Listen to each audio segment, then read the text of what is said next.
what's going on with the Eagles, because I texted this to you earlier. Why is this team so ridiculously fragile, and why does it matter that they squeaked out a win against the Panthers? And I wrote down here, they won 9 straight games. They're Yep. coming off of a win against the Ravens at Baltimore. And then this is like the clearest trap game of all time. 1:00 against the Panthers, and then they won.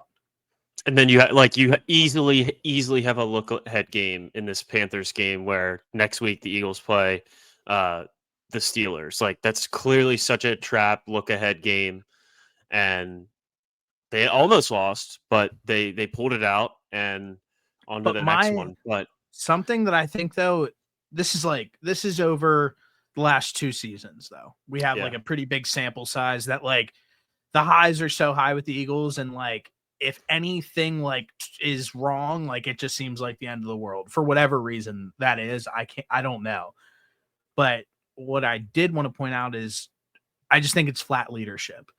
The Chiefs literally win in the most bullshit ways every single week, and no one questions anything about the Chiefs. Like, it's never like, what's going on with your pass game? What's going on with this? Like, nothing ever gets brought up with the Chiefs ever. On the same side of things, the Lions, like, there might be some games where Amon-Ra St. Brown does nothing, and that doesn't matter to him. Like, he's not in the media afterwards bitching about it if they go and squeak out a close game and he's not impactful. And then what is the other team that I have written down here? The Lions. Like, the Vikings go out there and if say Justin Jefferson doesn't put up 100 yards, he hasn't scored a touchdown besides this weekend since like week 7. And you don't hear Justin Jefferson going into the media complaining about receptions and yards. Yeah, so I think it seems like all of the guys that are dramatic about it are just like on the bad teams. Like, Jamar Chase is a guy that's in the media complaining a lot when he doesn't get the football, but they're losing. So like, I kind of get that. Malik Neighbors complains a lot when he has been complaining when he isn't getting the football, but they're losing. So like, it doesn't really have as much significance in my eyes when those two guys are complaining and they're losing games, as opposed to when a guy like AJ Brown is going in the media after winning 9 straight and is complaining about the offense. This offense is a run first. They're run first, AJ. But what I'm so confused about is, how do you win 9 straight, beat the Ravens, who some say are probably one of the best teams in football? Lamar's record against the NFC, we've heard that time and time again. You go, doesn't matter, on the road, get the win, I think in a dominant fashion. Everybody the entire week finally starts to sit around and be like, you know what, the Eagles are legit. Like, they put that bullshit in the past behind them. And then literally in under 7 days, I almost feel like worse about the Eagles right now than I have pretty much like this whole season. Like, it's just like, this game was so insignificant. You went and you won. It doesn't matter. Why are Smitty and AJ Brown slamming helmets, complaining on the sideline, going to the media after the game, like complaining? I understand that we're going to have a different conversation after this, but I want to hit on this first. Is, where does that come from? Because clearly everybody in the beginning of the season, from the Philadelphia standpoint, was iffy about Sirianni. Then let's say week 4, it was fire Sirianni. Then it's Sirianni has the best winning percentage of any head coach in NFL history. Like, now it's back to what has happened this past weekend. The ego and the fragileness of this locker room, the way that I look at it, it just starts with Sirianni 150%. He has no control over these guys at all. Yeah, I wish that. So I think a lot of it just stems from like frustration from this game. I didn't see Smitty saying anything, but like, I can understand how you're in a game against the 3-9 Carolina Panthers, and there's opportunities for you to make plays as a wide receiver, and Jalen isn't finding you, or it's just not, the game isn't going as planned. I can understand the frustration coming from those guys in that situation. What I would love for them to do is just chalk it up to, hey, we didn't play our best game. We still got out of there with a win. We might have underestimated the Panthers, something along those lines, rather than going out there and bitching about like the passing game and AJ Brown going out there and complaining about basically not getting enough targets, not getting enough catches. Like, you are not an idiot, AJ Brown. You know that this offense is run first. You won. You know how the Philadelphia media is. Whenever you say something along those lines, it's going to get blown significantly out of proportion.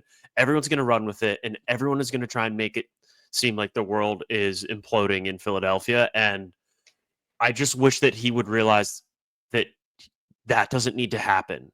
Like, just go to Jalen and go to Kellen Moore and talk to them about it rather than venting to the media. It would make things so much easier, make things so much less dramatic, and it would take away so much of like the negative energy around the Philadelphia Eagles in a season that has been great so far.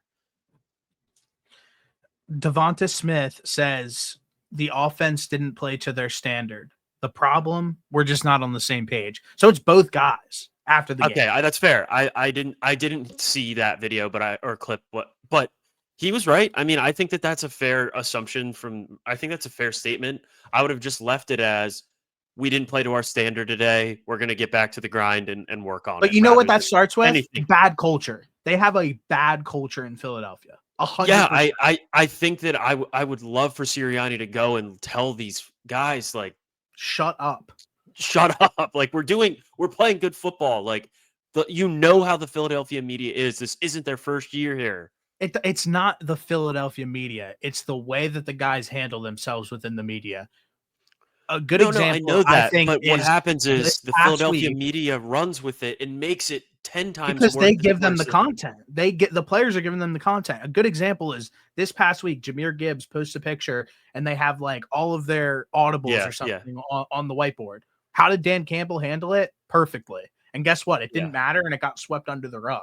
When things aren't handled in a correct way, like I said, it's just bad culture in Philly that, like, I feel like Sirianni is like almost scared of these players in a little bit of a way, and like thinks that, like, all right, like, just do your thing. Like, I don't want to like step on any toes, but like, you need to reel these guys in at some point. Like, after a win, a good, like I said, 9 straight, and after a win, and you have 2 of your best players in the media fucking bitching, like, that's a issue in my opinion. Like, that's just unacceptable, it feels like.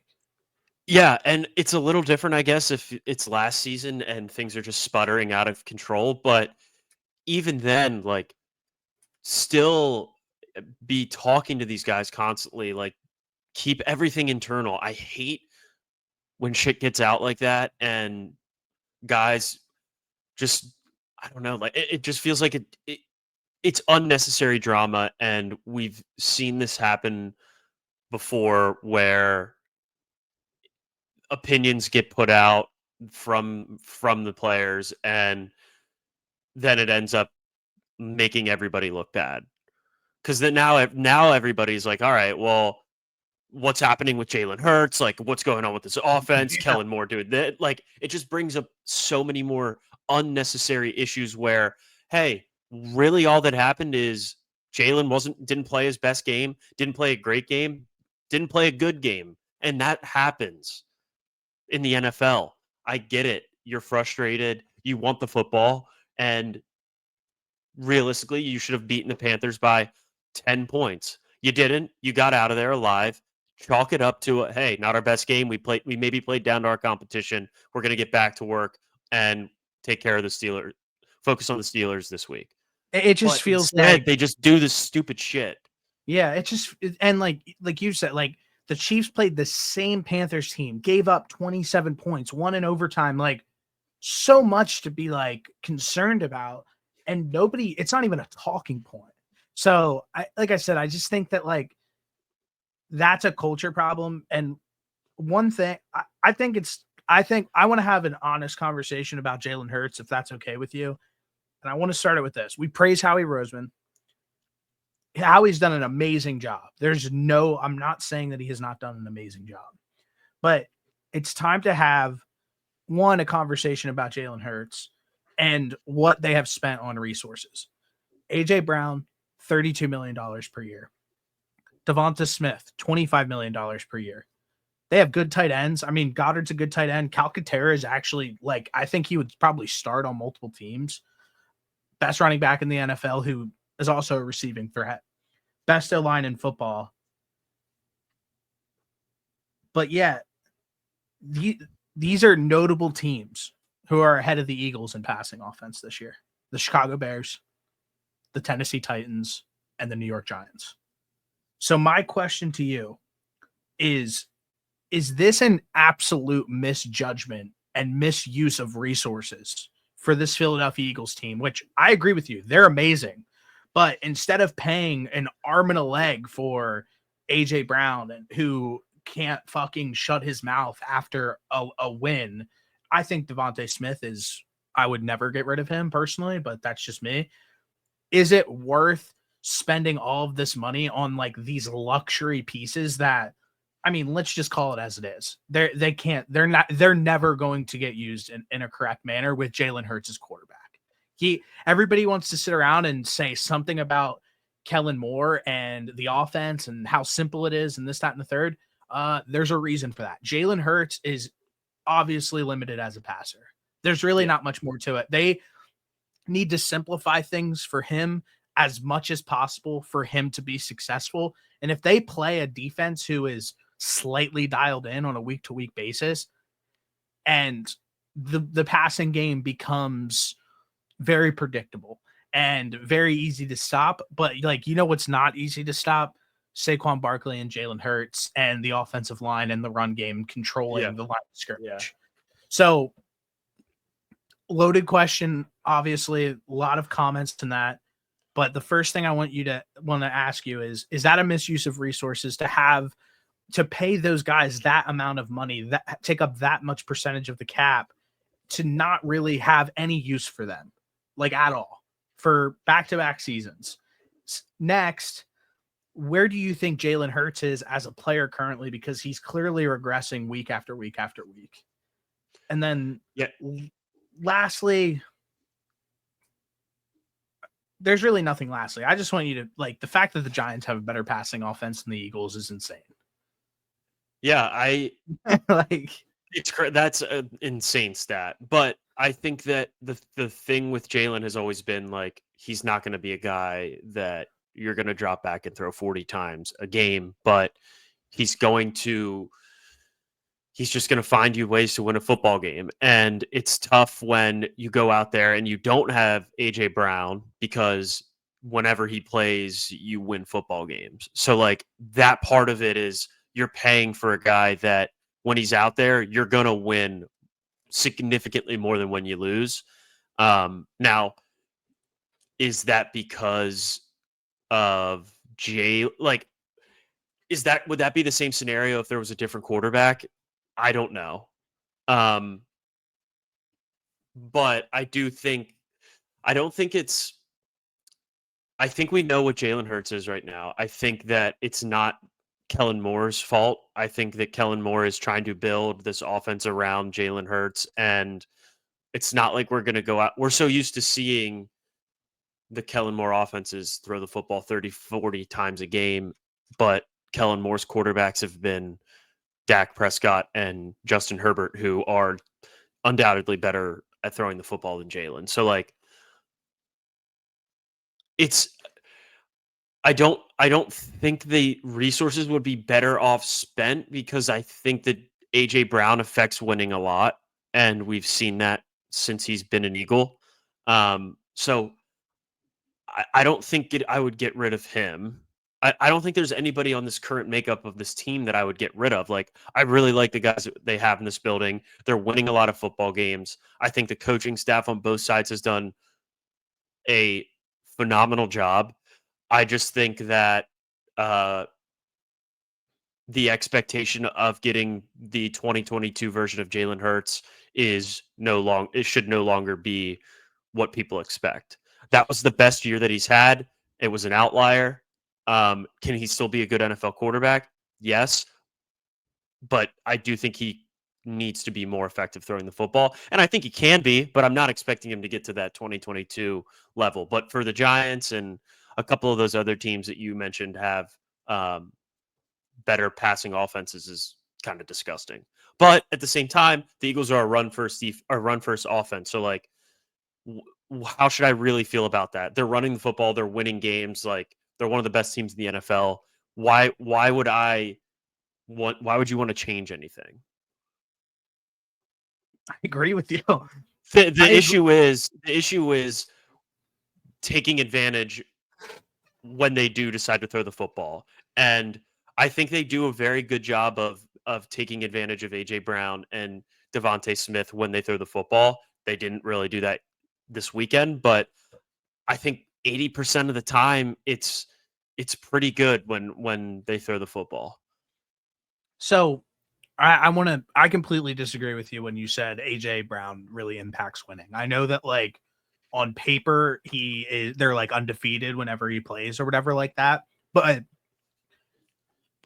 something that we have seen happen over the last few years, like what the Bills done parting ways with Stephon Diggs, what the Chiefs done parting ways with Tyreek Hill. That's what the Eagles are going to do this offseason with AJ Brown.